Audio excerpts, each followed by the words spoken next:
when you were in the city of Montreal, the mountain is still called Mount Royal, which was confusing to me when I first. Oh, okay. That's kind of a baller move to like make the entire rest of the city the kind of cuck chair of like francophonie. Yeah, like that's pretty good. I was in Montreal once, and we went we hiked Mount Royal, and I was like, "Why is it called that?" And then it hit me like a ton of bricks. That's the Battle Montreal of the means. Plains of Abraham is why, because General Wolfe didn't die for it to be called Montreal. Huh? Yeah, the Battle of the Plains of Abraham sounds like some real Bible. You could say shit. that to like a shop owner in Quebec in order to get kicked out of any business. And I will.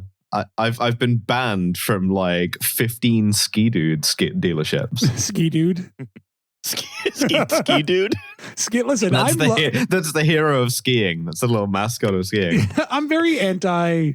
Oh, like one of the hosts misspoke because I do be having a speech impediment, but I'm not. But in this, I'm sensitive to the Holocaust. But in this instance, you have said the word ski dude. Dude? I mean, yeah, no, the International like Federation of Skiing, whatever it's called, based in Paris, Fédération Internationale de Ski or whatever. Yeah, well, no, that's the thing. This would be their like branding thing to entice more people into skiing. In between, like banning all trans people from competing, would be like. We have invented the ski dude. He represents the values of skiing, comradeship, having a good time in the après. He represents the values of skiing: sick moves, killer moves, kick flips, and intuition. Yeah. I think that's more like snowboarding. Like maybe I'm out of touch. I picture skiing as being more genteel and snowboarding being the more like bro coded thing. That's correct. I mean, skiing, trans women, of course, we are banned from skiing internationally because my penis may hit the moguls, which are, as we all know, in women's skiing are much higher to account for the women's vaginas. I've only ever skied one time. And it was did not know I was trans yet, so I was just hitting all the moguls, and people were fine with it. They were like, "Wow. What a masculine, virile young man that is." Putting skiing a penis-shaped hole in the top of every mogul, like he's supposed to. And when there were 3 tracks behind you, that's where I came down the piece. Wait, is this like was Christian parables? Yes, it's like when there were 3 tracks behind you. That's when Jesus was there, dick printing the women's vocals. 2 skis and then 1 trench. Yeah, it's like a foot and a half deep. I was getting lunch with my friend today, and we were talking about my mission on air. And he's a listener to the show. Our mission. Yeah, and I mentioned to him I was like, "What you hear on the show is maybe 30% of what me and November are working with." Tip of the iceberg. A lot like gender in that way. A lot like so much penis hitting the top of a mogul. You're only seeing the tip of the iceberg. Hitting the iceberg with the tip of my penis. Ow. Youch. they cut that scene from Titanic. It was going to be my big brain. God, here's a question. Could God himself make an iceberg so hard that he himself, with his capital H massive dong, could not punch a hole in it?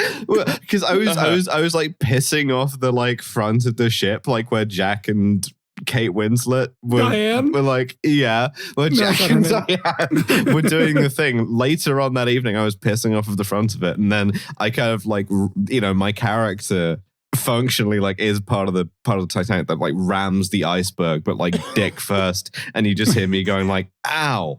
You're making a new Wilhelm scream that's just you going, "Youch!" I'm sorry. I have to say, I prefer the idea that you're waiting behind Jack and Diane tapping your foot. Like, come on, hurry up there. Excuse me, people it's not are Diane, waiting. That's the John Mellencamp song. Jack and Diane. Yeah, Jack and Diane.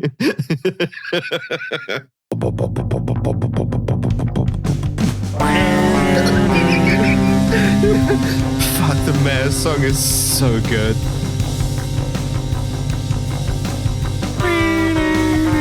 I'm really happy with it. Hello, everybody. Welcome to another episode of No Gods, No Mayors. It is me, the mayor of this episode, the ski dude, and I'm here joined by my co-mayors, my two snow bunnies. my maître de partie. We have to do this episode bilingually, I'm afraid. So every sentence. God. Is this more CanCon shit, for fuck's sake? Yes. Well, I thought we'd done too many Anglo mayors. Yeah. I'd like to say bonjour, hello to all listeners. Tous listeners. I don't know. I don't speak any French. Des écouteurs, bonjour. Des écouteurs et des écouteuses. Yeah, November, every time I talk, can you repeat what I say in French, please? No. My French is not that good. Oh my God. November, you speak enough French to be mayor of Montreal. No. Novembre, chaque fois je parle, pouvez-vous répéter, fuck. No, it's gone wrong. Can I tell you what's so funny? Michael Applebaum speaks that much French and was mayor of Montreal. Myself as you as well. That was here vouvoying herself. Yeah, I was doing that on the Titanic, and then the only French I know is from a Teach Your Child How to Speak French VHS series that was on TV a lot when I was a child called Muzzy, and in it a little girl points to herself and says, "Je suis la chum fille," and that's the only French I know. And then I made it come true. Mm-hmm. Yeah, I mean, still true. With magic and science. Yeah. And before I go on, I wanted to say, before ruining the voyeur on herself, we're going to move on. We're going to talk about... You didn't even introduce either of us, by the way. If this is someone's first listen, they're going to have an interesting time. Okay, so we have actually so much mayor to get through because Montreal is one of the cities of all time. Yeah. Okay. And I'm Maddie. And that's November. Some of the mayors of all time. This is Maddie in November. I'm on deputy mayor... Mayorizes. This is going to be a weird one, huh? Yeah, that's right. One. And we're talking, this is the first, look, we heard you about the two-parters. This is not a two-parter. We will be covering the whole mayoralty of Gérald Tremblay. And then in the bonus, we will be talking about his successor after he resigned in disgrace, Michael Applebaum.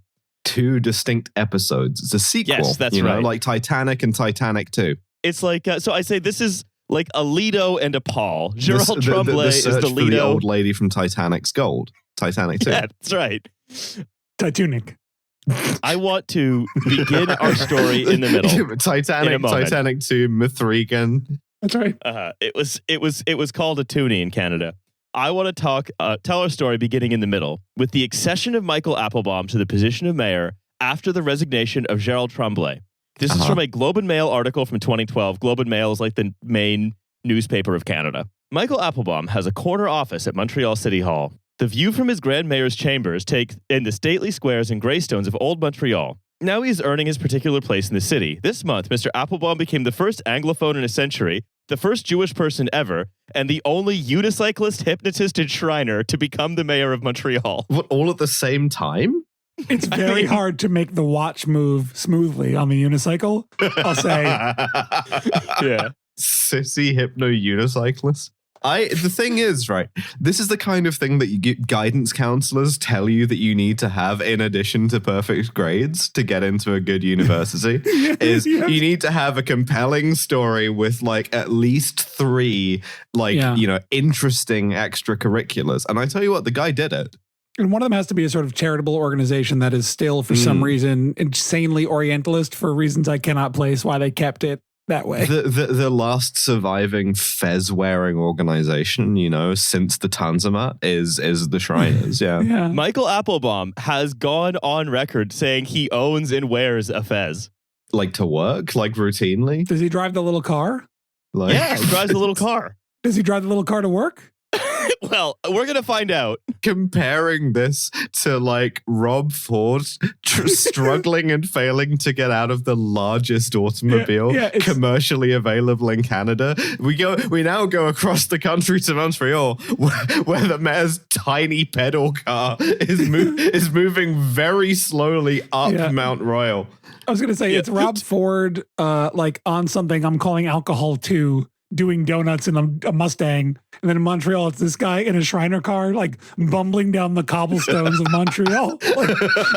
Like a little putt-putt. There's no suspension on those things. It's crazy. Yeah. Both of them caused exactly the same number of traffic fatalities as well. All the other little cars in Montreal are spinning off the road. Mr. Applebaum narrowly won a vote by his peers to take over from Gérald Tremblay, who stepped down under pressure. And the new mayor faces a giant task. French name. Oh, Tremblay is so French-Canadian. I have an aunt called Tremblay. No relation. Well, probably some relation, right? Because of the French-Canadian part. Yeah. And the new mayor faces a giant task, restoring trust in a city shaken by drip-fed revelations of corruption until general elections are held in November 2013. When I decided to run for mayor of Montreal, he said, I felt that it was necessary. We've got to put the city back in a proper direction. Mr. Applebaum comes with business experience. Raising hand here. My understanding of Montreal, correct me if I'm wrong, is that it is somehow, despite its position as like French Canadian and a bit hipstery, also by far the most mobbed up city in Canada somehow. Oh, it's like one of the most mobbed up cities in North America. Okay, perfect. Thank you. Yeah. Providence shaking. At some point, they went, you know who couldn't be in the mob is a guy who owns a fez. Because the mob guys would never let you hear the end of the fez shit. You would be named Johnny Fez. Yeah, he's got a fedora that's too tall to accommodate the fez under it. Unicycling into the basement of the Italian social club. Look into my eyes. You are feeling very sleepy. He's trying to make a martini on the unicycle, rocking back and forth. Hey, look, it's Mikey, the one-wheeled Moroccan. What do you got for me, Mikey? The Sopranos edit where nothing changes except Tony's escalators replaced with a unicycle. Unicycling back home to find AJ killing himself in the pool. AJ's wearing a little fez, yeah. He suffers a drive-by while getting onto his unicycle that shoots off one of the pedals. Hits him in the orange juice. Crashing through the windshield of my unicycle. Christopher crashes a unicycle towards the end and Tony goes and Mercy kills him. Yeah. So, okay. Mr. Applebaum comes with business experience honed through jobs ranging from shoe salesman to jeans store owner to property manager. Really got the whole lower body, just locked down. Yeah. To property manager and real estate agent. That's what they mean by vertical integration is you start at the shoes, then you go pants, then you go belt. During his private sector days, he adhered to a rule, and we need to remember this for the rest of this episode and the next episode. I won't remember a thing. This is simple to remember. That $1 found on the floor should be returned to the company. A credo that Montrealers, cheated out of millions of their taxes, should find reassuring. Also reassuring to those who say that the mayor cannot speak French is that he is studying French. I say to my haters, accuse me of not knowing French. J'apprends la langue française. I say to Montrealers, je suis la chum-fille.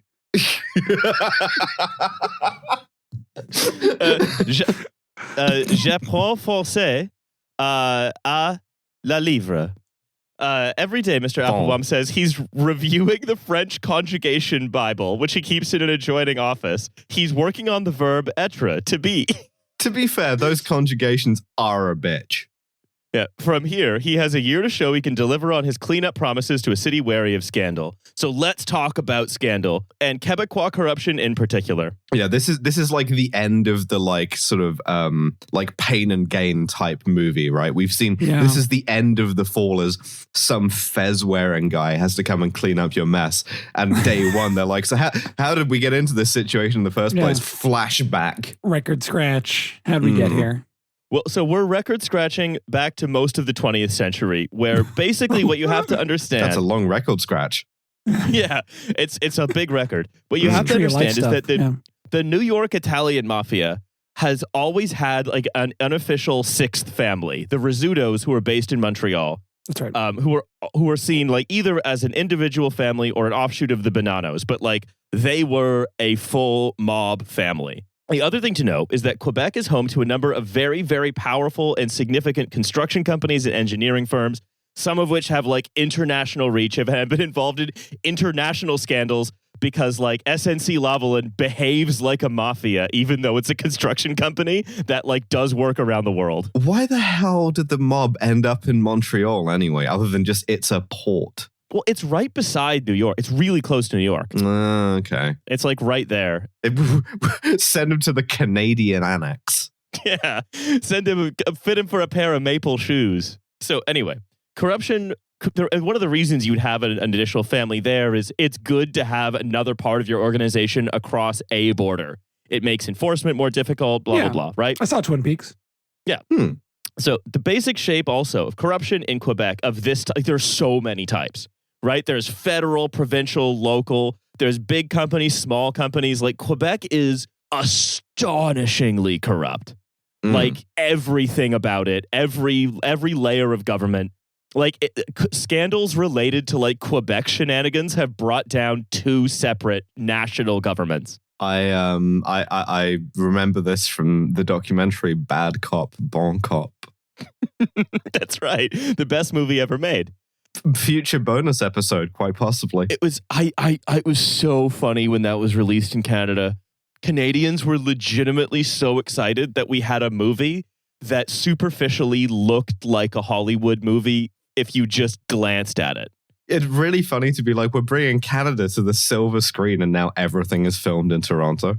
Oh, well, it's Montreal stands in for New York actually pretty well. Toronto does not. It only stands in for Chicago and maybe Detroit. Yeah, Toronto stands in for like everywhere is the problem. Yeah. Yeah, well, it's not I don't care for Toronto, but the basic shape of corruption in Quebec, at least of this type, is that construction firms and the mafia, often also working together with like heavily mobbed up unions, and also the construction firms and the mafia often aren't like associated businesses. They're often kind of the same things. Like in this story, we're going to have people who own construction firms who like contract with the city, like beating people up and shaking them down. Cool. Sure.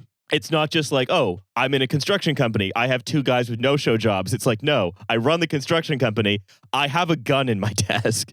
Cool. So they directly pay campaign contributions, quote unquote, often over this like legal $3,000 per person limit to municipal provincial parties by finding creative ways to give them cash, as well as kickbacks and favors to public officials, civil engineers, everybody. Which results in huge amounts of public money being wasted in inflated no-bid contracts and shoddy infrastructure that falls apart all the time because private developers lean on bribe politicians who lean on or bribe civil servants. So like Quebec has the worst roads in Canada. Bridge and tunnel collapses are horrible for my little car. Yeah, it's terrible. Yeah, bridge, tunnel, and building collapses are like comparatively routine. Pitching a shitload of unicycles into a ravine. Yeah, and also like the Olympic Stadium, right? So I'm just thinking of those like bike share racks, like those municipal bike share racks, but it's filled with unicycles. Just a fun little idea. Yeah, you mean the Stadium Olympique? Yeah, well, the Stadium Olympique. Yeah. Bits of it have been falling off more or less since it was completed in like what ended up being the 90s because it took them 40 years to build it. Yeah, because it was partially built by the mafia or La Mafia. See, bilingualism. Yeah. It's because they let mob enforcer Youppi build it. Youppi, that's the Expos mascot. Youppi, everybody. Oh, he's adorable. Yeah, I love Youppi. He did a horrible job building the stadium. Yeah, and his band was clearly in the mob, in the, what was it, the Rizuttos? Yeah. The Rizutto crime family, yeah. Yeah. Known associate, Youppi. I think you could call him a soldier, plausibly. Rizutto crime family soldier, Youppi exclamation point. He's on the org chart they're putting up in the hearings. And he's doing he's making like a big wow face. You should do more fun bits in your mugshots. So when the Senate puts you up in a hearing, you just have to look at like the funniest photo you could take on no notice. Yeah. Let's do a funny one. If you do a bunch of mugshots, like if you're like always getting arrested for being a known crime family associate, you should get to do a fun one for like your 5th one. Just put it in upside down or something. Yeah. Oh, yeah. Well, I like the idea that Youppi, like he couldn't get made in the Rizuttos because he was like because he was full Italian. Fully Italian. Yeah, he's like a Tom Hagen figure. Yeah, he was a close and trusted associate of the top echelons of the family, but he was never formally inducted. Yeah, his mother was Irish. Yeah. Yeah, so. His father was from Avellino, but it's like, yeah. So the guy, like an example is the guy who owned the construction company that built the Olympic Village, later was picked up in like an Italian in Italy in a mob sweep because of his work on the now abandoned mafia make-work project, the Messina Bridge to Sicily. Like it's not like this it's bad. If the Italian police are arresting you for being in the mafia, you've really done some sloppy work. Well, you could also easy catch, given that he's walking around with a French-Canadian accent. A French-Canadian Italian accent. That is, like, there are going to be so many of these guys in the next sort of 45 minutes to an hour. Okay. So many French-Canadians with Italian names. The other thing to know, and this is it's a little bit behind this, is in 1994, the Pierre Bourque was elected mayor of Montreal, and the first thing he did was he basically removed all of the separation between elected officials in the city and civil servants. Like everything. All of the managers and institutions that separated political pressure from like managing the city's money. He did away with all of it. Well, this is going to lead to like efficiency. Well, I think that was, yeah. I mean, so the other thing is like Bourque there are two sort of major political tendencies in Montreal. There's like a Drapeauism, which is Jean Drapeau, who was like a Quebecois Peronist with a vice grip on power. He's mayor for ages. It was finally gotten rid of by this implying by this party. The existence of a Quebecois Evita as well. Yeah. Who's challenged from the left by the Montreal Citizens Assembly, or RCM, which governs for like one term before like Bourque comes in to like rerun Drapeauism. And it's like, we're finally going to do what Jean Drapeau couldn't, which is give more of the city to developers. And so, you know, it's very median voter aligned, baffling stuff. So he comes in and he's responding to this provincially imposed mandate to unify the island of Montreal into one city from like 26 mostly English-speaking towns plus a francophone city.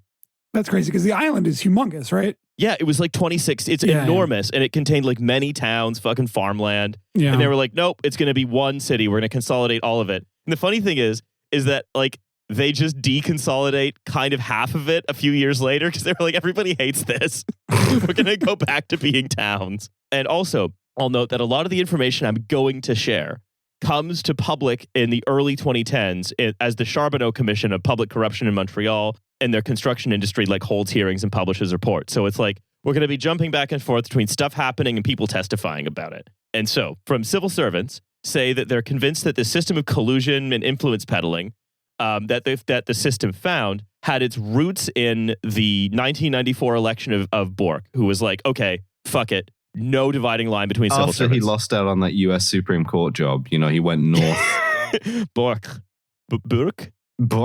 Huh? It's a Robert Bourque joke, just for any Bourque heads out there. I can only think of Bruins legend Ray Bourque. That's only what I can think about. My brain is just trying to formulate a Boston Bruins joke for the last 10 minutes. We're not going into the just naming sports players for an hour like we're our dads thing, because I will be right there with you. Like, we can't do that.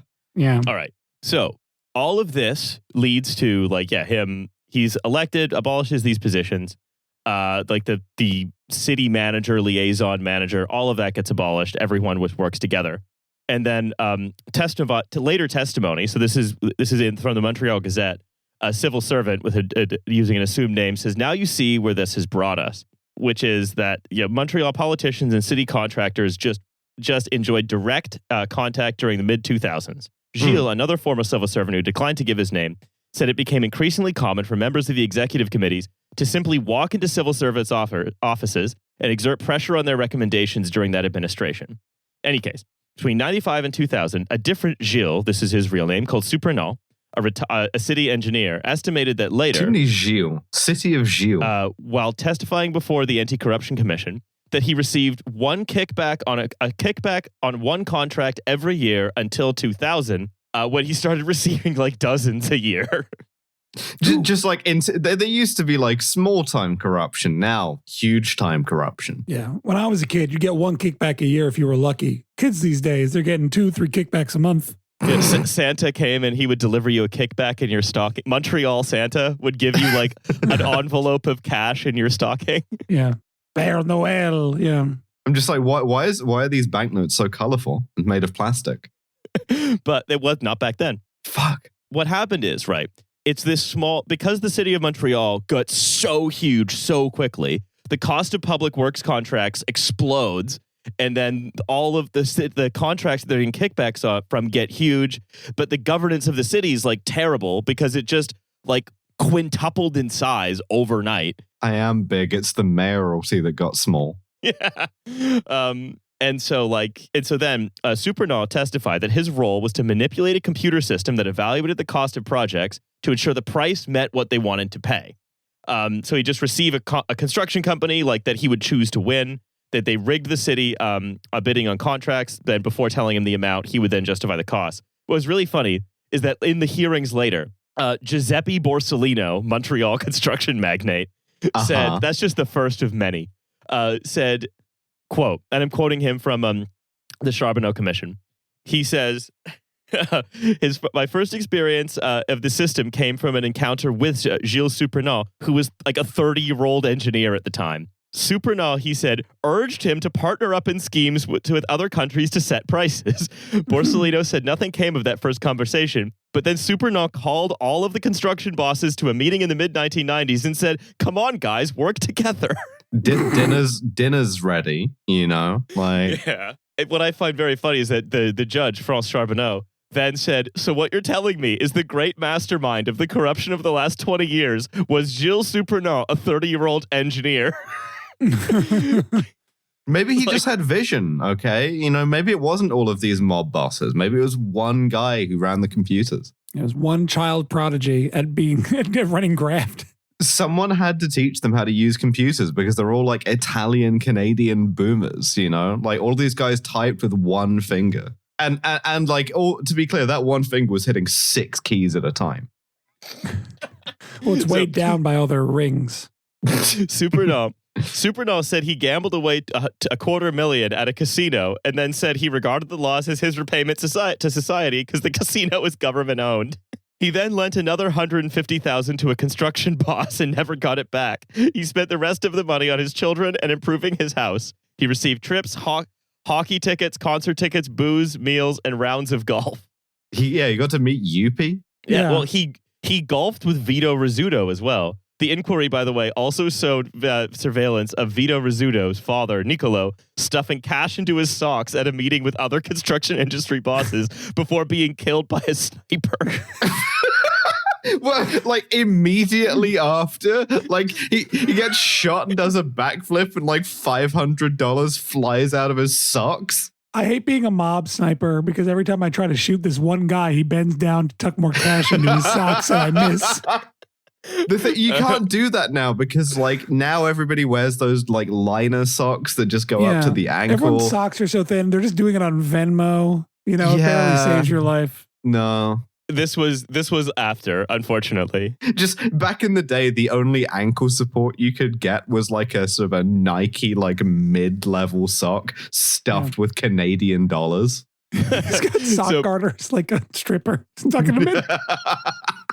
He was killed by a sniper in 2010. This was a little later. I really wish it was at the time. We don't know that he wasn't like socked up at the time. If that was like a known practice of his, then looking for guys to kill based on how thick their ankles are through their pants.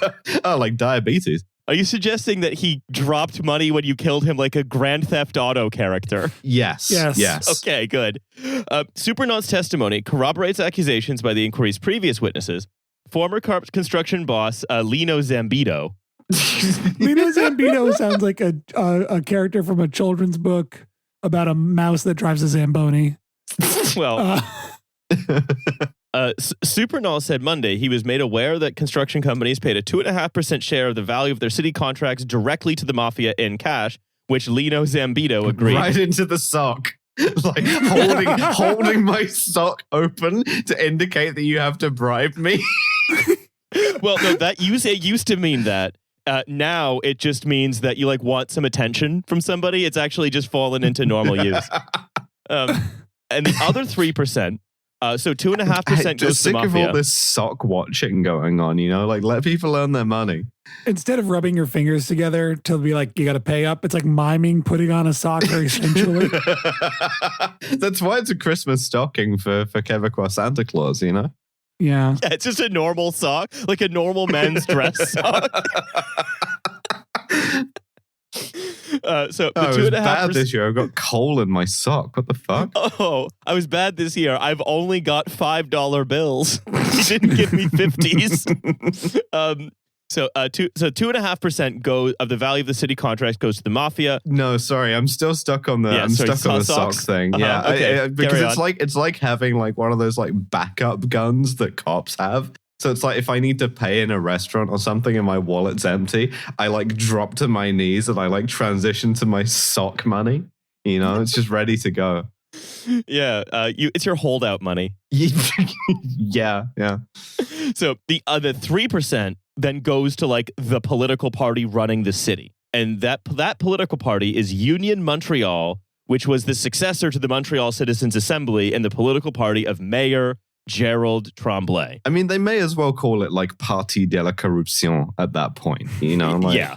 I'm getting only game in town vibes, Oh, yeah, like this is also just because Quebec politics is so fucking weird. Like all of their parties actually have median voter policy mixes. None of it is like on one or the other ideological spectrum. It's a random dice roll hodgepodge. They call that the Mafia Special. I love to vote for the radical centrists, Rolls D20, extreme right. So, Gérald Tremblay is basically the mayor for when this municipal corruption mega gold rush speeds up in the 2000s, even though he is allegedly the left candidate. So we can push him left, Yeah, the Royal Canadian Mounted Political Party. Yeah. Am I the only one who thinks that if the RCMP got some guys together, they could form a better political party? They could form a better Canadian football team, yeah. I referenced something when we were talking about t-shirt plans earlier, and the vision came to me of an FBI football team, and I've been thinking about that nonstop ever since. They're all wearing the big blue windbreakers over the like football body armor as well. See, I think we go two different directions on this, right? You do FBI agent football team. I do FBI asset football team. Oh, none of them know why they're there. They've been given a dummy football by accident. Like, yeah, it's just a bunch of mentally unwell guys who've been tricked into being there. I don't know that you follow the Jaguars.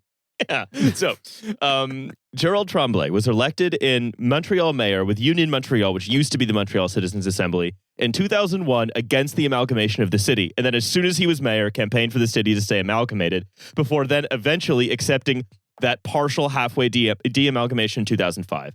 He is an... I just want to say, as a podcast, if we were around then, I would be vehemently anti-amalgamation because it would eliminate 26 mayors. That's true. That's true. We support anything that will increase the number of mayors in the world, Yeah. Bring back the Holy Roman Empire. That's what I'm saying. The mayor of the palace? One day. No, so one of the main characters of our story is actually one of the mayors who became the borough mayors who then became like a political apparatchik. But Tremblay is an Ottawa-born lawyer, gets a Harvard MBA, and has a relatively he's not even Quebecois then. He's just French. Yeah, I mean, Ottawa is sort of so bi-provincial that it sort of is kind of fine. He's from Quebec plus. It's the Montreal of Ontario. Many are saying. So he has this relatively standard career trajectory for like an upper middle class Canadian who breaks into the lower reaches of the upper class, working as like a financial credit analyst, teaching at the business school.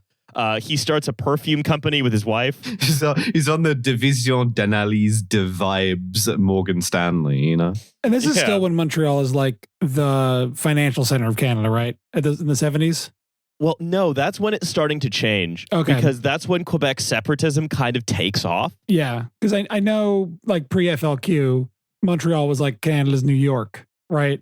Yeah, 100%. Yeah. It's cool how just like some guys with mustaches and like wide leg jeans got together and like kidnapped a guy and blew up a couple of things and single-handedly changed the political topography of Canada.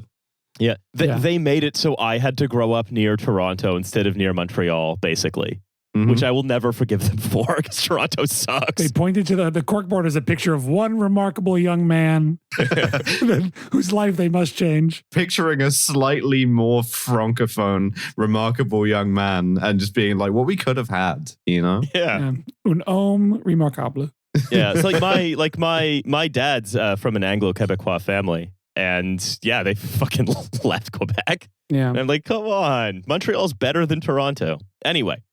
He also started a perfume company, Dans au Jardin, which he sold in 1986. His political career involved serving in the Liberal cabinet of Robert Bourassa, and he was basically seen as this like broad church guy who has a reputation for basically having integrity. Technocrat, safe pair of hands. Yeah, he is a safe pair of hands technocrat, and he's very business friendly. They smell nice from all the perfume. Or as they call him, les mains safe.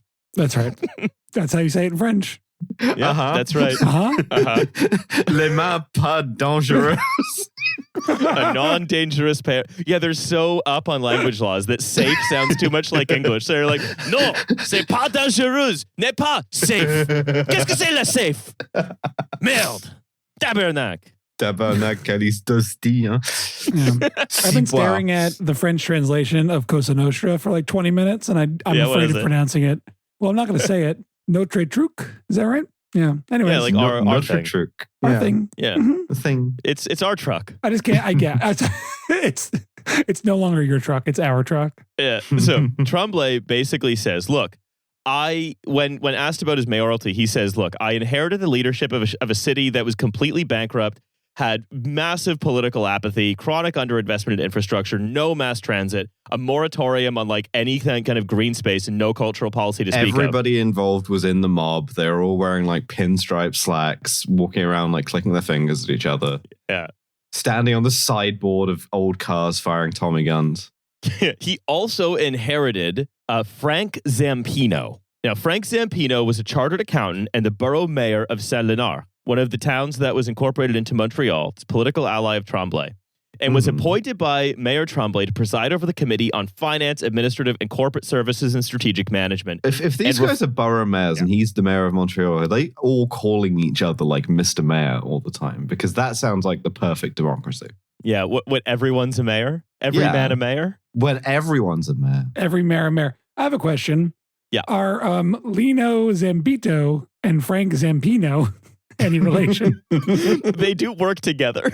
They really sorted the Italian immigrants alphabetically by city, didn't they?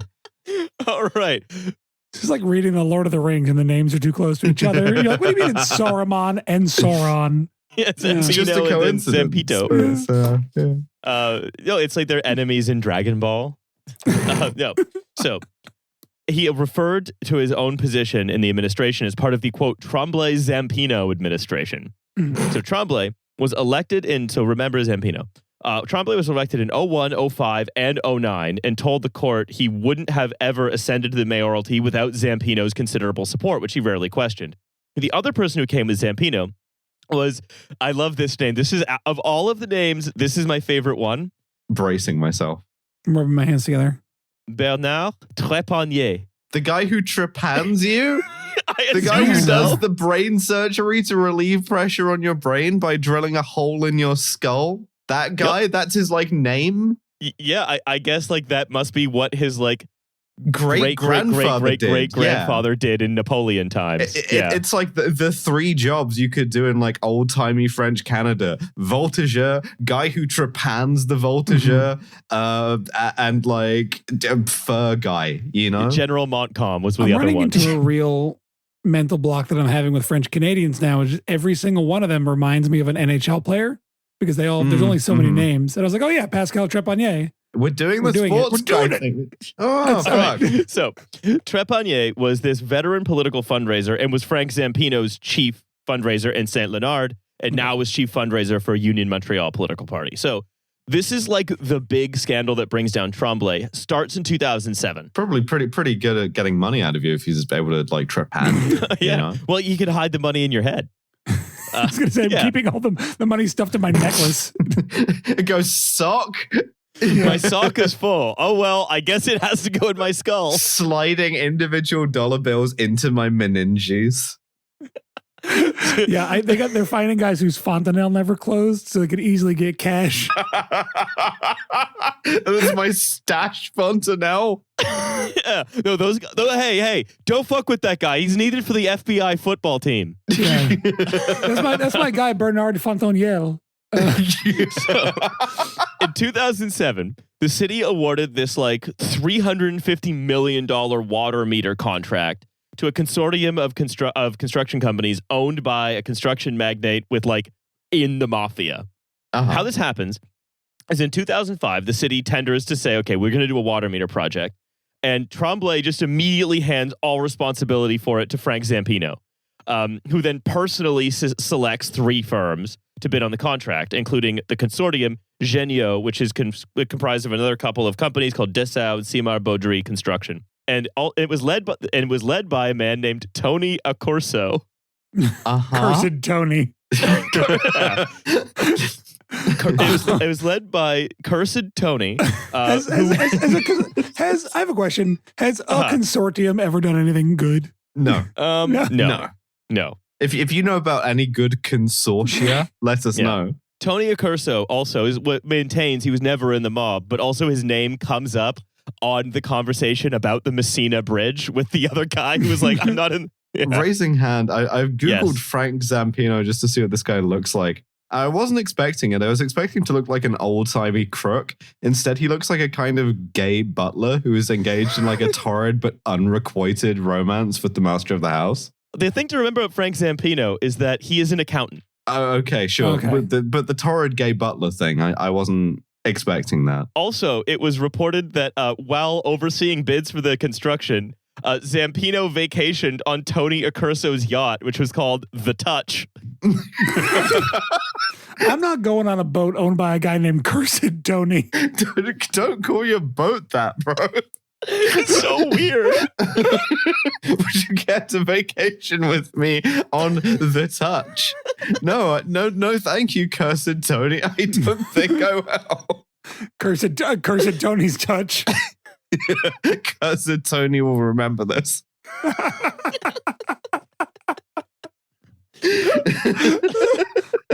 I'll tell you one thing about Cursed Tony. He never forgets. They call it Tony's curse. Perhaps if you were a little more receptive, you'd receive Tony's blessing.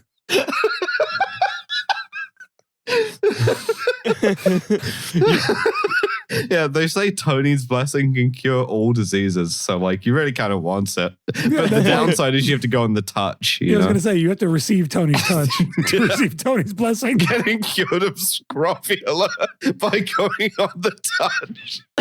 So, I mean, Frank Zampino, he loved to go on The Touch. It was apparently it's the only place to receive Tony's blessing. Yeah, he like was on The Touch reviewing the water company contract tenders, like just fully on The Touch. Wonderful. Yeah. And the other company that submits bids is called Catania, which we'll go back to in a little while. That's not how you spell that, the name of that sword. That's not how it's spelled. In 2007, it takes 53 seconds for the city council to unanimously approve that the largest contract in the city's history goes to Tony Accurso, owner of The Touch. Oh, now Tony Accurso, this looks like a guy. This is the type of guy I was thinking of. You know? Yeah. Accursed Tony just goes in front of the council holding a single finger aloft. Every like profile, like side profile photo of this guy, he's holding his chin out like really far in a way that looks insanely uncomfortable. Huge fan. It's called mewing. He's mewing. Cursed Tony is looks maxing. Yeah, this guy looks like French-Canadian Phil Leotardo. I love him. Mm-hmm. So Tremblay, it basically cancels the deal in 2009 after it became like inevitable that this was a corrupt bidding process. And while he was seeking a third mandate as mayor, which he won He won after it was revealed that Frank Zampino was chilling on the touch, working on the water stuff. The people don't care about the touch, they just don't. Yeah. They care about the economy or whatever. Yeah, the people threw darts at a dartboard to determine their three political positions, and the one party that matched up was the right one. So yeah. It's like I care about three things: maple syrup subsidies, racism, ski-doo accidents. Does the touch implicate any of those three? Not really. Yeah, then hang out on the touch. Yeah. Anyway. He was endorsed by the ski dude. The police executed 38 search warrants at this point as different parts of investigation dubbed Projet Fronde related to this whole debacle. So they started by looking into this water management project. But eventually, just like Project Brazen in Toronto was like, hey, let's look into this one thing. And then they were like, the mayor's doing what? It spawned a much larger investigation. Must have felt so good to be a Sûreté de Quebec guy, to be like, this could go all the way to City Hall. And then it does. So it begins looking into this water management project, right? And it broadens into an investigation between the city, the mafia, construction firms, and their fight to inflate bills, allocate municipal contracts, and also to obtain financing for the city to stage the FINA Aquatics Championship in 2005 and again in 2014. just all of these guys on the touch thinking about how much they love swimming. Yeah, that was the FINA. The FINA Aquatics Championship in 2005 and 2014 were two of the most mobbed up international sports events that have ever occurred, which I'm aware is a really fucking high bar. Doing point shaving in the pool. Yeah. Just swimming, and you're like, why is there a guy with cement shoes on under there? It's in the pool. Yeah. Just below where the race is happening. Yeah. We've been advised to just ignore the snitch at the bottom of the pool. Zampino retired in 2008 to take this lucrative job at another of these construction firms that contracts with him. He's so corrupt, only to be replaced by another hilarious goon as city executive, this guy Claude Dauphin, who resigned after it was revealed that he was being spied on by the mayor's office because they were worried he was improperly awarding contracts, and he quit because he was indignant about being spied on by the comptroller. Nobody spies on Prince Claude. Nobody. But he was then replaced by Michael Applebaum, the unicycling hypnotist, as city manager. The unicycling _ hypnotist. Riley, I'm gonna ask you something, and I'm gonna need you to be honest with me, right? Because I think after all this time, I'm entitled to an answer. Is Canada real? No. No, it's not a real place. Okay. I kind of always suspected this. I kind of always knew that you were from a kind of northern part of the United States and had fancifully invented an entire country. Every time I go there, I've been 7 or 8 times now. Every time I go to Canada, it is strange. Every time I turn around, I see people behind me scrambling to put the set back up because they're breaking it down and building it in front of me as I walk around.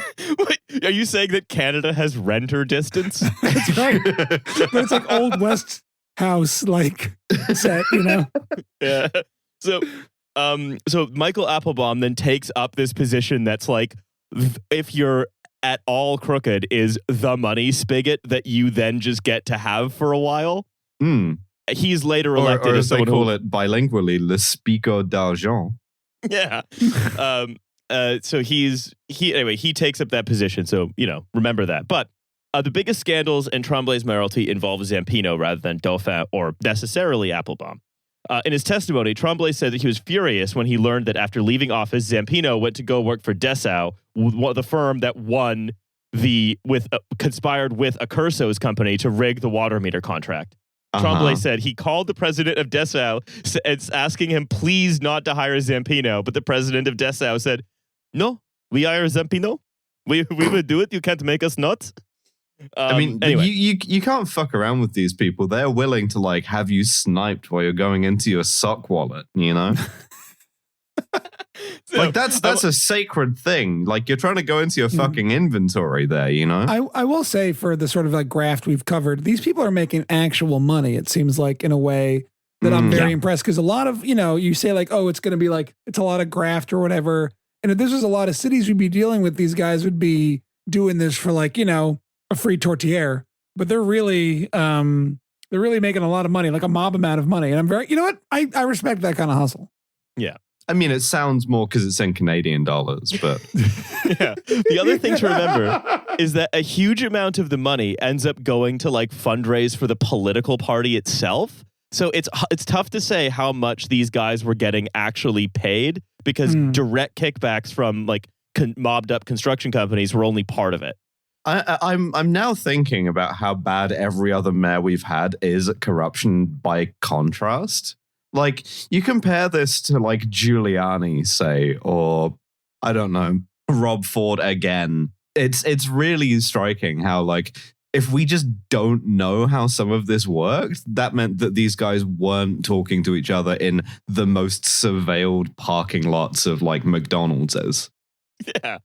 So, it's they because, like, paraboliques. Yeah. Montreal also, like, they've just been so good at this kind of corruption for so long, but it never had the kind of focus on it. Like, there was no anti-mafia crusade in Montreal like there was in New York. So it just got to kind of keep going. But they never had a Giuliani is the thing, you know? And the mob wars that, like, racked New York in the middle of the 20th century only happened in Montreal after this stuff blew up. So, like, even still, there are guys in Montreal who are found like shot 90 times, right? Like that's still going on. After the first like 80 or so of those, it kind of doesn't matter to you, you know? Yeah, you're just want to use up all your bullets. What are you gonna do? Put them back? Yeah, at that point, I'm kind of tanking the rest of those bullets. Like you can't really do shit to me. If you don't use them, they go bad. Yeah. Yeah, so it's like, so then in the 2010s and early 2020s, that's when Montreal Mafia guys started killing each other a lot. But I want to use another example to show how it's fucking Canada. All the trends get there like 5 years late, you know? Yeah, these guys are in like 2021, like killing each other and like installing Edison bulbs in their bars at the same time. Yeah, these guys are getting shot outside of like cocktail bars that don't have names that serve like, you know, molecular gastronomy, and they're wearing skinny jeans. Yeah, the assassins dressed up like a cocktail guy with a mustache. You're just about to get into like the National for the first time and you get gunned down. Up there, they have to call it Le National. Well, the nation it's referring to, Quebec. Yeah, okay. It's on the album parentheses, Le National parentheses, Quebec. People don't know this, but like the National are actually like deep FLQ guys. Yeah, it's despite being American, you know, it's like Americans supporting the IRA. You know, they think it's a fun activity. They don't know. So I want to use another example to show how the mafia gets involved. And this time it's with Paolo Catania's outfit. And this is the kind of happening around the same time. And this is what like people get criminally charged for. So this is from more testimony to France Charbonneau. Elio Pagliarulo, owner of Patisserie Pagel Bakery. Sure. Told the commission on Monday that Frank Zampino received a total of $500,000 to facilitate just one land deal called the Faubourg Contrecoeur affair. Pagliarulo, the owner of a patisserie, testifies that Paolo Catania paid just $5 million for land in East Montreal, valued at $50 million, because Frank Zampino basically kept on doing things that would devalue it on paper. So basically, he was like, "Look, $50 million, I'll pay you $20 million." Minus the $15 million it will cost to decontaminate this land that has never had any industry on it, right? Well, you got to decontaminate it for vibes, you know? Yeah. So Catania was able to produce this report claiming it was polluted so he could drive down the cost. Catania stood to make $80 million in profit over 10 years on development. I would love to be the corrupt environmental scientist being like, oh yeah, full of benzene. You know, it's terrible out here. But also, because that's the thing, right? It's like, in New York, the fire department chief gets a Lamborghini. In Montreal, like the environmental scientists are getting Lamborghinis. 30-year-olds, like city engineers, are getting Lamborghinis. It's much more equal opportunity. You know, why does this Maserati have a vanity plate that says benzene? So, surely get a Mercedes, you know? So Zampino received 3 payments of $100,000 in cash, and then he got a kitchen renovation and a wine cellar put in his house worth $250,000 and got another $5,000 for his birthday. Oh, he's the birthday boy. That's so nice. Also, I just like that one of the things he gets from this like mobbed up construction company owner is a kitchen renovation. It's expensive. I think the mob wine cellar is kind of like a mixed bag, because if you put anything besides like Barolo in it, you get like shot 80 times, you know? And also when the mob does you a favor, they're always like, one day you got to repay it. So then you go down there and there's a bunch of mob guys having a meet, They've got your cheese board out. Yeah, they're drinking my precious Barolo. They've opened a Montepulciano. Yeah. Like, hey, I was saving that Brunello. It's still got 3 years before it peaks. Hey, shut up. Get out of the wine cellar. Elio Pagliarulli is here from the patisserie. So we're having the world's flattest bagel. Yeah. Pagliarullo said that Paolo and Frank Catania, who were like this major construction company owners, told him that they told him that they belonged to Vito Rizutto's crime family directly, and that the Montreal Mafia took a 5% cut on projects. He then listed a long other names of firms that had colluded to hike the cost of construction for the city. Just incredible threat. Be like, I am in the mob. You know who else is in the mob? I am going to tell you the names of everyone else who is in the mob. Would you like to take some notes on all these other people who are in the mob? So these include Frank Catania and Associates. I typed it up. Would you like a list? Here's a copy of that list in case you accidentally throw the first list into a trash can. I'm speaking directly into your chest just in case you're wearing a wire. So he was testifying at the time. Eating the macaroon that makes you testify everything you know. So just how good a baker was this fucking guy? It's a Madeline, actually. So I'm filled with a sense of like nostalgia to the point that I have to recount my entire knowledge of the mob. Yeah, it's making me remember all the guys. À la recherche du mob perdu. Yeah, that time my capo didn't kiss me to bed. Yeah, the worst part about this Madeline is it goes really terribly with a Barolo. So there's a long list of construction companies, right? I'll let you laugh it out. Yeah, thank you. Dipping my Madeline in a glass of red wine. I was about to say that. I was like, no, that's too silly. Riley will be mad at me for derailing it. Like a glass of Montepulciano that has like crumbs of Madeline floating in it. Hey, making the world's worst tiramisu. Sometimes you go too far. Okay, talking about. I'm just kind of tormenting you with that psychic vision. I know. Yeah. So basically, every firm that's involved in routinely defrauding the city of Montreal, if you look at who owns it, all of them were founded by people from the same Italian village as the Rizutto family, a place called Cattolica Erclea. A place called Catholic Hercules. That's a crazy coincidence. We don't want to profile people from Catholic Hercules, Like it could just be a massive coincidence. Maybe they're just better at building things. Isn't Catholic Hercules just called Jesus, November? But Jesus was really strong. Theologically troubling, yeah. He's really more of a Catholic Dionysus, but it's fine.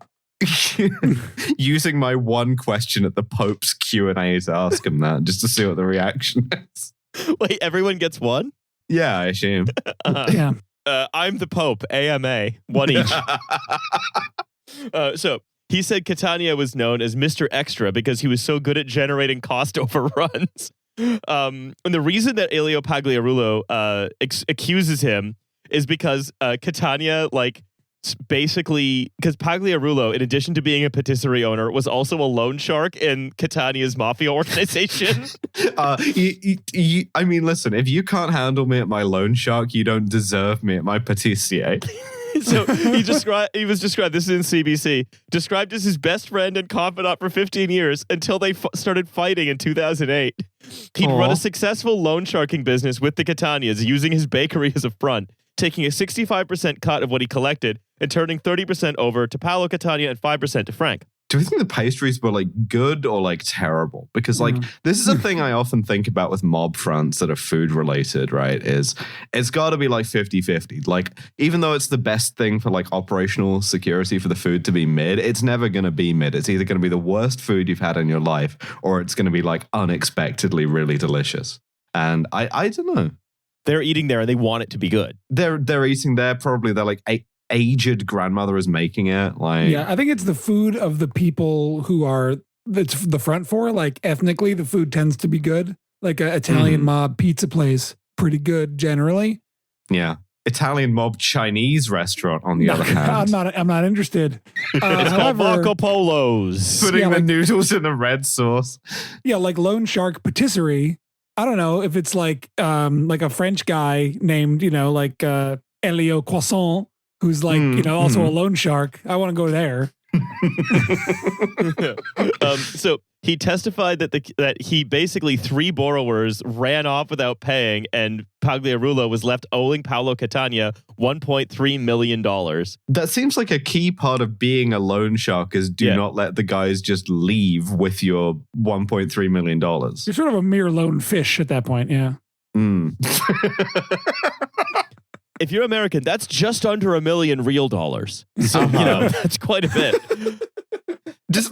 Maybe he really was a better patissier, He was thinking about how to nail like a mille-feuille and these guys just like took him for everything he was worth. Yeah, you're worrying about your mille-feuille, not your meal dollar. Yeah. So, that's so real. He was kidnapped by his best friend, Frank Catania, and beaten for 3 hours in August 2009. If you're listening, that's not your best friend. I'm sorry. Not after that point. No, yeah. I just have a little self-respect. Call out post for Frank Catania. Sorry, that's Paolo Catania, Frank's father. For Paolo Catania. The witness also told the Charbonneau Commission that Catania had once asked Pagliarulo to burn trucks owned by a rival construction company because they were in dispute over the awarding of contracts. Yeah, little side missions, Yeah. So, anyway, Tremblay was reelected for a final time in 2009. Sure, keep this guy around. Yeah, but on the 30th of October, 2012, when he was called to testify before the Charbonneau Commission, a former Union Montreal party organizer that alleged that Tremblay knew his party was involved in illegal financing practices with the mafia, but did not want to be made aware of them. Tremblay later would go on to testify against Zampino for his involvement in the scheme. That's no fun to be like, I don't want to know this, I like sequester myself from the corruption, Get involved, don't be a pussy.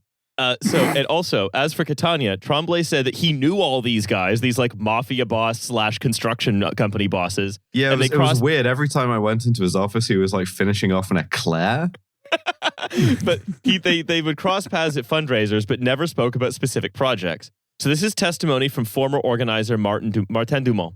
By the way, all these people, most of them never got charged because of a lack of evidence. It should be clear that we should say. Former organizer Martin Dumont recounted that during a by-election in Saint-Laurent in 2004, the official agent of Union Montreal, in the presence of the mayor, explained to him that there were 2 ways of accounting for party expenses, the official one and the unofficial one, which in the system made it possible not to exceed the limit of permitted expenses while taking in money that they weren't allowed to have. Sounds above board. Mayor Gérald Tremblay then stood up to leave... 2 kinds of accounting? Then stood up to leave the meeting saying, I do not need to know any of that, and left.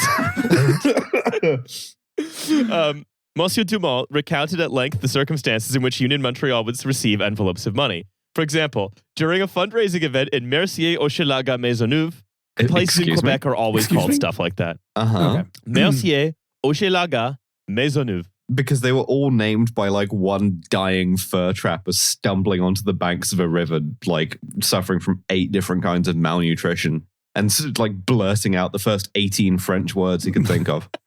So construction contractor Niccolo Milotto invited Dumont to go to the bathroom with him, saying, "Come pee with me," he insisted, taking his arm. Come pee with me. Let's romantic. Pee away. No. Why do men always go to the bathroom together? What are they doing in there? Well, we're going to find out what they're doing in there. Yeah. Milotto, a close associate of the Rizutto clan, who heads the Mivella construction company, have been described as an intermediary between the mafia and the construction business. You stand in front of one urinal, I'll stand in front of this one, said Miliotto, allegedly, before handing him $10,000 in cash. Oh, I can start going back into men's rooms. Wow.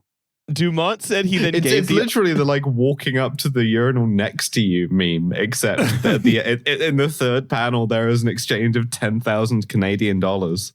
So like $6,000. Yeah. Dumont said he gave the envelope to Bernard Trepanier.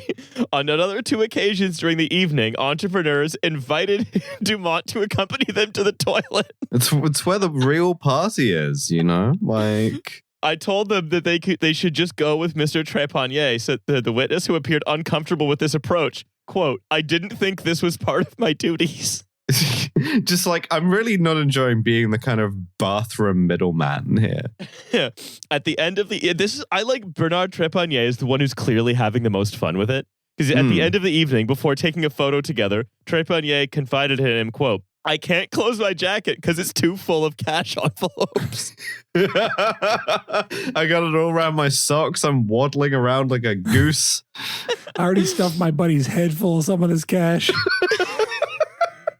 Yeah, come into the bathroom with me. How flexible is your skull lining? I've got a drill in the car if we really need to get anything in there. That's why they call him Trepanier, yeah. On another occasion, Mr. Trepanier asked Dumont to go to Onyx Restaurant, owned by Tony Accurso in Laval, so the latter could give him, quote, 50,000 documents for a fundraising cocktail event that had already taken place. 50,000 pictures of whoever the fuck is on the Canadian dollar bill. Yeah, a couple of pictures of Laurier. If you're going to be a cursed Tony and you name your restaurant after like the dark mirror to the underworld, I'm definitely going to go in there. I feel like you should definitely make sure your bagman is okay with being the bagman instead of viscerally uncomfortable with being the bagman and engage, like really stuck in some kind of like Barton Fink style psychic trial about the whole thing, you know? Yeah, I think Trepanier had fun with how much Dumont was uncomfortable with it. I mean, if your urge to bully overwhelms your like urge to not get testified on, I feel like you're not a great mafioso. Well, you're a good low-level mafioso, but you're not good at organizing stuff. So faced with Dumont's incomprehension, Trepanier allegedly made him understand that it was in fact a donation of $50,000 that they simply referred to as 50,000 documents. They could have called it 50,000. Just a guy who has complete like aphasia for any like signifiers of the mob. He's just like, why are you making me go here and do this? It's the strangest thing. I found the head of a horse in my bed. I do not know what it means. I guess I should close the windows while I sleep. I did not know they could get in here like that. Voilà les têtes de cheval. Les têtes de cheval. Qu'est-ce que c'est ça? Why would I sleep with the fishes? It seems a very unnatural mental thing. I don't know. There's no air down there. Yeah. Yeah, just like it's like, hey, do you want to sleep with the fishes? And he's like, no. to make des chaussures de le ciment, c'est ridicule. Hein? Yes, they said it would be regrettable if I suffered an accident unfortunate, and I said, oui, it would be regrettable. We accidentally hired an autistic French-Canadian guy into the mob. They go back to the boss, and he's like, did you take care of the thing? And he's like, no, he blanked us. I don't understand. This guy must be some kind of badass. Hey, make sure Tony Accurso doesn't get to New York. What do you want me to call and cancel the train? Shall I ask him to stay? Yeah. I can hide his ticket. What if I let the air out of the tires of his voiture? Huh?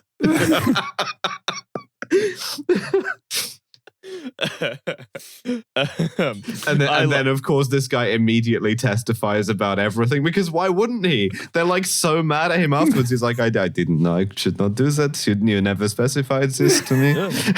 They asked me a question direct. Why would I not talk to the police? They asked me a question, huh? Yeah. The police, their job is to tell the truth. I was trying to be helpful. They seem to really want to know. I love his pure innocence accent mixed up in all this. It's like beautiful, like being there ass man just wandering through the story. I just wanted to be fundraiser in Saint-Leonard. And then I'm going around, I'm getting with the trepanneur, and I'm being asked to stash money in my socks. I'm going to bathroom with strange men. I have to go and I collect 50,000 documents. It turns out just to be money from Classe Tony. Merde. Mr. Dumont also recounted in detail the activities he was able to observe at the Union Montreal office when executives from engineering firms came to visit Bernard Trepanier. In the office stood a safe that had been difficult to close because it was so overflowing with bundles of money. my Acme safe is bending when I try to buy a bigger safe that then costs money, which hopefully you can then take some of the money out of the old safe. I will say this could also be solved with, it seems like if they're saying $50,000 is 50,000 documents, maybe they have 50,000 single dollar bills. And they should just... 50,000 Wilfrid Lauriers. You know, you got to trade that up to the like beaver or whatever that's on the $5 notes. Yeah, we need to get the William Lyon Mackenzie Kings that are on the 50. Yeah. It was always the same process, he says. The door closing, the vertical blinds closing. He's so literal. I love Dumont. First, they put the money in the safe, and then they close the door. They could have told this guy to like turn and face the wall for all of this, and he wouldn't be able to testify about anything. He would just be like, yeah, it was a very interesting one, I guess. I don't know, as I wanted me to look at it. It was kind of neutral color. I was looking at the wall. The building, it was built in 1983. It was the old city hall. It couldn't fit the new functions just of the town. Incidentally has like a perfect eidetic memory, you know, can draw a perfect sketch of the view out of the window. Anyway, according to Tremblay, by the way, he personally fired Trepanier in 2006, immediately upon being told in confidence of a shakedown of a developer for $1 million that Trepanier had attempted by himself using the phrase, quote, in the name of the mayor. I remember that movie, yeah. Anyway, it's time to change the name of the podcast. Well, get a coat of arms. Mayor's Vault. For the mayor, yeah. Oh, yeah. We could say, like, yes, I have some ideas. But now, well, Niccolo Miliotto was generous with the party. The man who peed, the peeing man. Peeing man who peed. I love that book. John Le Carre. John Le Carre? Like whatever. Without the accent? That's like what that is the nickname of a Quebec mafia guy, yeah. John Le Carre. Whatever. He owns like a string of car dealerships. I can't pronounce any French. I know Spanish. Leave me alone. I demand to be left alone on my own podcast. So was the ski dude there? Okay. Come on, there's more Dumont here. Dumont, and again, I'm quoting from the Montreal Gazette.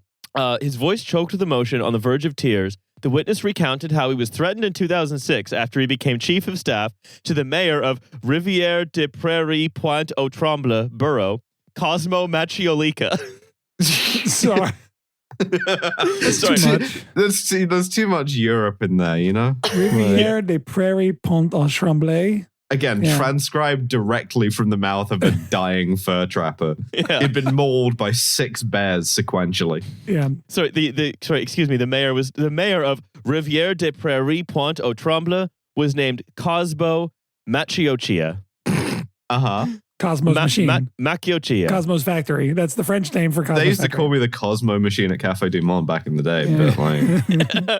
But Dumont had noticed that Miliotto's company, Mivela, was charging $100,000 more than the price of another similar renovation contract.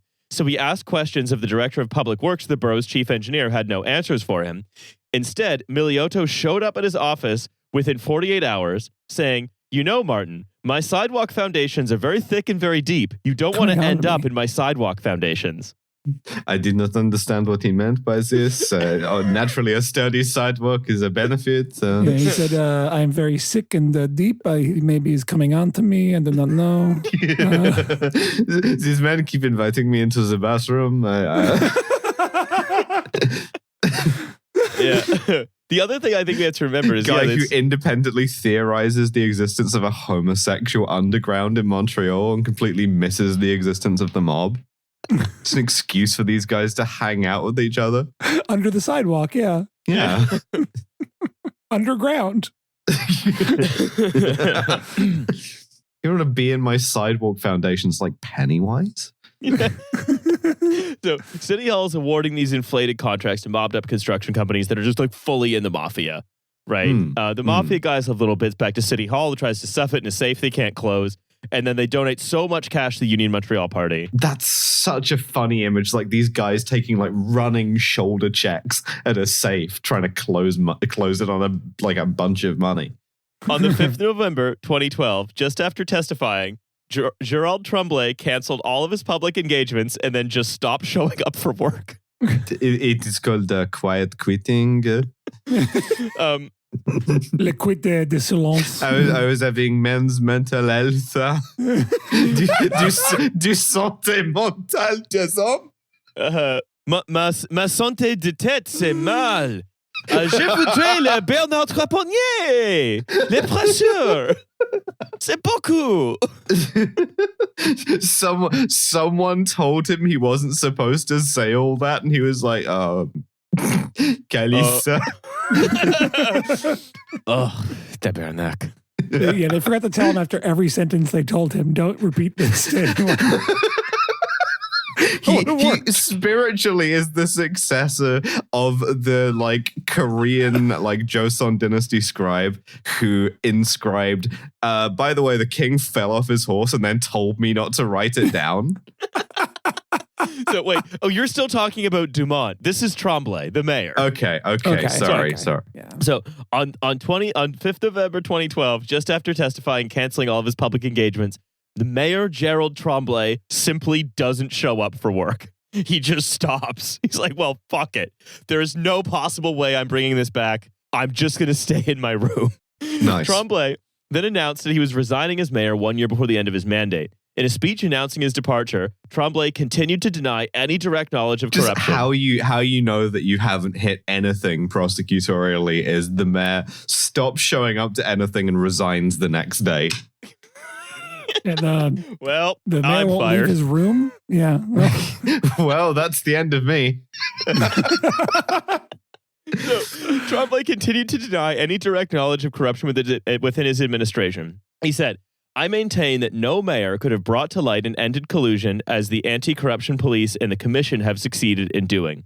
Yeah, they're the real heroes. He said this from bed wearing a sleeping cap, refusing to leave, like the mayor in The Taking of Pelham 1, 2, 3. He said this at decreasing volume with a weird Doppler effect on it. Like, almost like he was moving further away from me as he answered.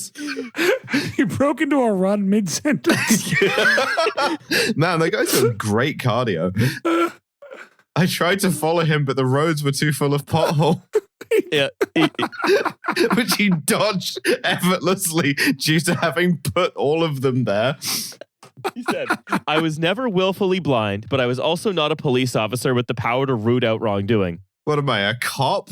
When I was invited into the bathroom for the 16th time that evening, I just thought that like that was a normal. I thought he needed to pee a lot. Yeah, what am I supposed to do? Perform a citizen's arrest on this guy handing me $10,000? That's crazy. If you remember, the person being handed the money is Marcel Dumont, fundraiser. That's right. This is the mayor who was so far the only.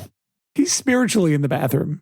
The only thing the mayor has done in this episode really is get elected and then when told about the corruption said, I don't want to hear about the corruption and walk out of the room. Just kind of, leave. Yeah. So he said, I was never willfully blind, but I was also not a police officer with the power to root out wrongdoing. Quote, I am shocked as you are by the revelations before this commission. On Monday, this is now from the Globe and Mail. On Monday, he was asked about a 2004 report that identified a closed market in Montreal's construction industry and a resulting city committee charged with finding savings for the city. At the same time, it was estimated that inflated contracts were costing Montreal conservatively $50 million a year. Mr. Tremblay said he learned of the situation in February 2005 at a meeting of the city's executive committee and then entrusted follow-up of this issue to Frank Zampino. Well, just like, my most corrupt underling, you should take care of this. Mr. Tremblay then said that he never followed up with Zampino how it was going because, quote, The city was in danger of losing the FINA World Aquatic Championship as a result of funding problems, and I was focused on trying to save the event planned for that July. I was thinking about the swimmers. Do you think that sounds implausible? Because I care a lot about the swimming. I was thinking about my legacy. They're going to call me the wettest mayor there's ever been. the Gérald Tremblay Memorial Swimming Pool. I just saw that in my future, and I knew in that moment I had to act. He's not dead. I mean, unless it's like a threatening swimming pool. Where it's like, hey. Yeah, we colluded to build the Gérald Tremblay Memorial Swimming Pool. By the way, think about how you're going to testify at the Charbonneau Commission. There's a statue of you wearing the cement shoes at the bottom of the pool. Hey, you want to check it out? Just look at it. It's just one way the future could go. It's a speculative statue, you know? Why did I ask my most literal underling to come up with the threat? So he said, I convinced the managers of FINA to give us back the aquatic games. I became co-president of the organizing committee, and I had to find funding so the games could take place. They were my entire preoccupation at the moment. Franz Charbonneau, the judge. Seems pretty bad. Like, even if it's not a lie, to be like, yeah, when I was mayor of a major city, I kind of got like target fixated on swimming. So the judge then, again, because the judge loves, like, Justice Franz Charbonneau is like, kind of has a little bit of like a cocked eyebrow, because there are a few of these moments where he's like to Joe Borsellino, he's like, you're saying that the mafia collusion scheme that robbed the city of $50 million was the brainchild of a 30-year-old engineer. And Joe Borsellino was like, yes, I'm saying that. At the same time, again, Charbonneau says to Tremblay, so what I understand is that because you had a preoccupation with FINA, you simply stopped looking after the report. Mr. Tremblay said, yes, I was less present at City Hall. I had the mandate of saving FINA, and I never sought a copy of this report until 2012. I was working on my backstroke, Your Honor, not in City Hall. 2012 is the year he testifies. So he's like, oh, I better read this report.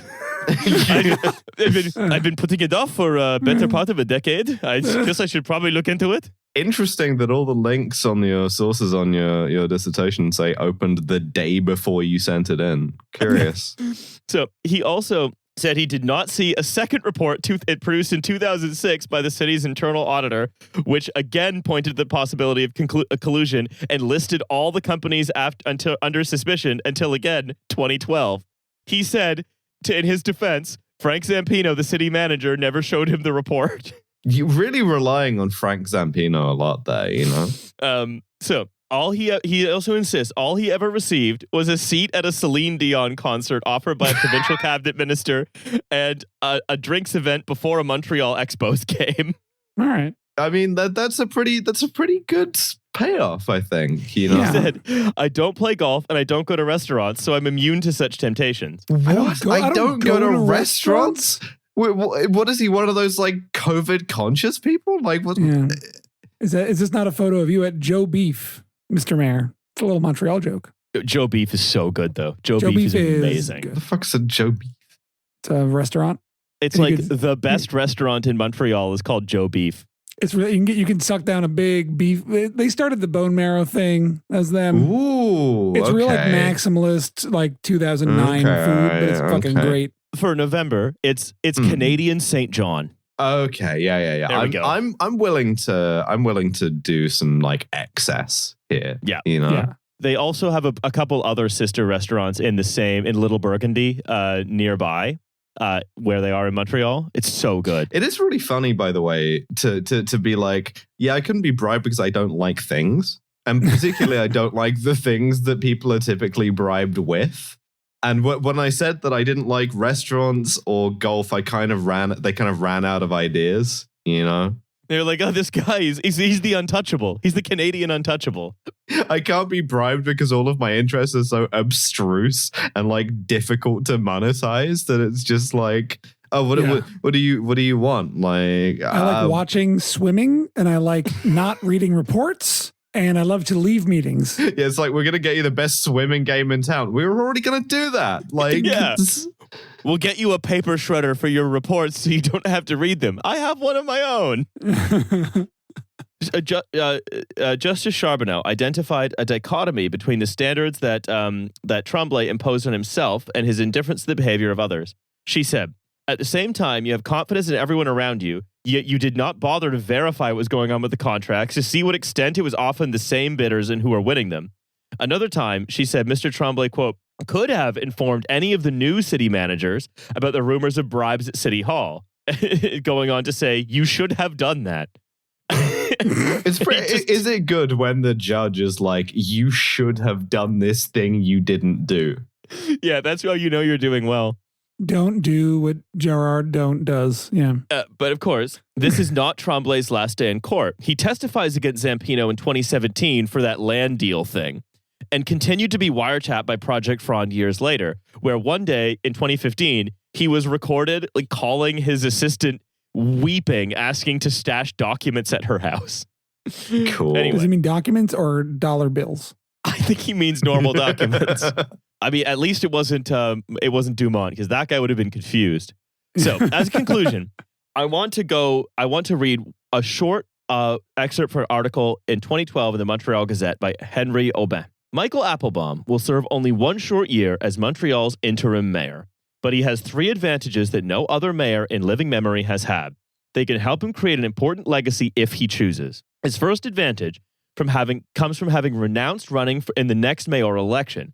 This gives him more freedom of movement than past mayors. He doesn't have to look at the polls. The former Union Montreal member's second advantage is that as a now independent, he doesn't have to put the party's interests ahead of the public's. This gives him more freedom of movement. And the third advantage is that the public is more eager than it ever has been for reform. My point is that Michael Applebaum has an opportunity to think big and help pave the way for a truly intelligent set of reforms. Why do I feel like I've just heard the 9/11 plane whoosh? Let's put that in. So, the plane of reform. If you want to hear us talk about Michael Applebaum, that will be on next week's premium episode. We will see what happens with Montreal. Yeah, you can't say that this isn't a complete story because Gérald Tremblay just kind of like disappeared. What's he doing now? Oh, what's Gérald Tremblay doing right now? Yeah, not much. Presumably not enjoying going to restaurants. No, Evans, and not enjoying golfing. So he basically just was out of public life until 2021. At which point he like kind of mayoral Virgil, Texas. You're just seeing like cryptid sightings of him. You're like, yo, is that the former mayor of Montreal? He's still at Montreal's Twitter header. It's very strange. After being mayor, he just basically is like, well, that's the end of me forever. And then he quit to spend more time with his kickbacks. Yeah. 10 years later, he comes back and is like, starts talking about stuff like powers for municipalities, but then people just keep asking him about the corruption. Oh, they keep asking me about all the questions. It turns out that if you just leave for a few years, they still remember what the questions were. If you were Canada's most embarrassing mayor, who was not surnamed Ford, yeah, almost. Yeah, exactly. If you were Canada's second most embarrassing mayor somehow, you're not going to get off so easily, right? I guess maybe he was hoping that the legacy of the FINA World Aquatics Games would like inure people, you know? Yeah, that's what he wanted. Anyway. So Frank Zampino, I believe I feel like I'm seeing the end titles to Animal House. I believe Zampino. Frank Zampino was killed in Vietnam, weirdly. Unrelated. Yeah. In the end, like 2014. It was like a car accident. Yeah, so he got off on a technicality last decade, but then the technicality got overturned like last year. So I think Zampino he got on a technicality. Yeah, he got like back on a technicality. The technicality giveth and taketh away. Yeah, Your Honor, this is a double technicality. That's kind of like, I'm trying to think of other times people got back on a technicality, like OJ getting like 20 years for drunk driving. Like yeah. Anyway, we've gone so long, but there was so much Montreal. A lot of guys, you know. That's right. We had to find out about Michael Zamboni. Yeah, I didn't realize how mobbed up Montreal was, but I understand now why the bagels are so flat. It's because the mob is receiving kickbacks on them. All right. Well, thank you for listening to this absurdly long episode of No Gods, No Mayors. Sorry about that. As always, a blessed Tony to you and yours. Tony's blessings to all listeners, big and small. May Tony's blessings shine upon you, and Tony's curses, and Tony's curses steer you clear. That's right. May Tony's touch be a blessing unto you and yours this holiday season. That's right. The official No Gods, No Mayors sign off. May Tony's touch be a blessing to you and yours this holiday season. Yeah. Hey, we're not saying Merry Christmas because we're technically like a multi-faith podcast. We're woke. Yeah. Well, we're a multi-faith podcast, so we say, may Tony's touch be a blessing to you and yours. I'm stopping my recording now. Okay. Bye. See you on the bonus episode. Talking with Michael Applebaum. Bye.